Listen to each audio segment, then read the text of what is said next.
bisa saja dia mau membuat gaduh, ya kan? Dia mau melecehkan persidangan. Maka itu bisa pada tingkat pidana. Nah,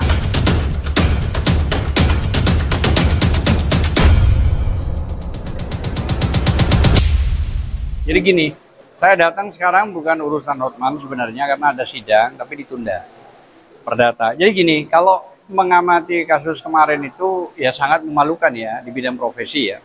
Terus terang aja memalukan karena itu sudah jelas bukan cuma sekedar kode etik, tapi sudah diputuskan oleh PT untuk dicabut basnya, kan begitu berita acara sumpah. Kalau sudah ada seorang advokat melampaui kode etik yaitu sampai dicabut basnya, ya tentu itu dianggap kelewatan, udah gitu loh. Artinya memang fakta itu tidak bisa dipungkiri lagi, gitu loh maksud saya. Bahwa fakta tersebut sangat menjijikkan dan sangat menginjak-injak profesi. Seharusnya orang yang merasa profesional dia seorang lawyer atau advokat, di situasi apapun apalagi di marwah dalam sidang, karena itu diatur dalam perma, peraturan Mahkamah Agung, ya harus dihormati dong. Siapapun yang ada di dalam sidang itu harus dihormati. Mau terutama adalah majelis hakim, itu yang harus kita hormati. Tentu ada JPU kalau pidana, tentu penasihat hukum, para penasihat hukum, kalau sama-sama ada perdata, saksi ahli dan semuanya. Artinya ruangan sidang itu menguji sebuah keadilan, di mana orang yang merasa terzolimi keadilannya diuji di dalam sidang, bukan bengak-bengok, bukan ribut, apalagi sampai meja dijadikan alat untuk naik ke atas. Tentu itu tidak etis gitu loh sama sekali, kalau menurut pandangan saya sebagai lawyer.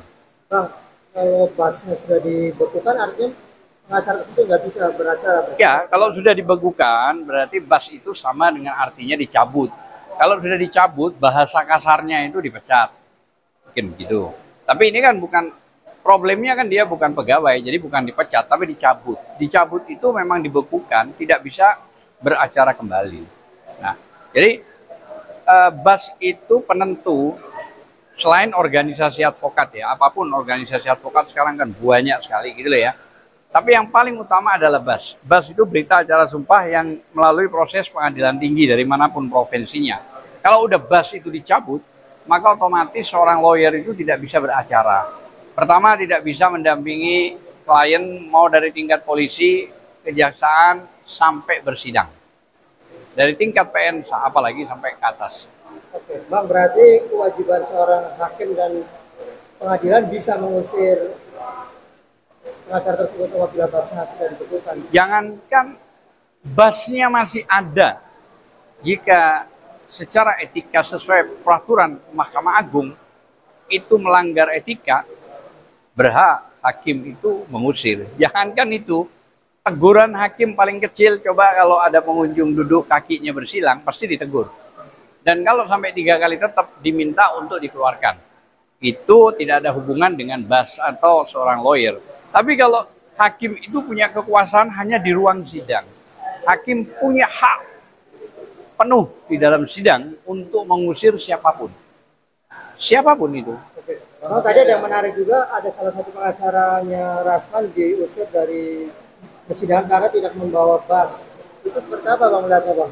Ya kan orang namanya bersidang mengaku dirinya sebagai lawyer itu kan pertama yang dilihat itu di meja majelis hakim itu adalah organisasinya, kuasa hukumnya, nama-namanya, setelah tertanda tangan, memberi kuasa memberikan tanda tangan, baru terakhir adalah BAS, berita acara sumpah dari PT, Pengadilan Tinggi. Kalau ternyata itu bermasalah, ya tentu harus dikeluarkan. Nah, kalau dia ngotot tidak mau dikeluarkan, maka hakim bisa memerintahkan polisi atau keamanan setempat untuk mengamankan. Konteks mengamankan itu berkembang, bisa saja dia mau membuat gaduh, ya kan? Dia mau melecehkan persidangan. Maka itu bisa pada tingkat pidana. Nah, apa pidananya yang diambil? Bisa saja pasalnya 335. Gitu. Apa pasal 335? Perbuatan tidak menyenangkan. Kan bisa saja, dan itu exception ya. Pasal 335 walaupun ancamannya 1 tahun, exception, pengecualian. Jadi polisi punya hak untuk menahan. polisi punya hak untuk menahan. Bang, itu bas itu maksudnya kalau misalkan dia bisa balik lagi atau sampai kapan bisa balik lagi nggak? Misalkan dia Setahu saya kalau itu bas dibekukan, maka selesai kan beracara. Artinya tidak lagi bisa beracara. Kecuali dia mencoba untuk audensi, tapi diterima nggak sama MA atau sama PT. Kalau tidak diterima, kan tentu ditanyakan, sampai kapan bas saya itu dibekukan. Kalau ternyata dibekukannya itu ya karena sudah dianggap melanggar aturan dan segala macam sehingga tidak lagi bisa beracara, ada banyak jalur. Jalur pertama, bisa kok melakukan perlawanan seorang pengacara itu. Menggugat misalnya, menang tidak itu urusan nanti. Kan begitu. Tapi yang kedua, dia harus ikut ujian baru.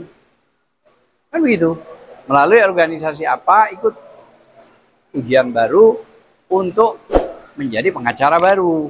Bisa, boleh, sah-sah saja. Nah, soal nanti tidak lulus itu kan di luar kemampuan.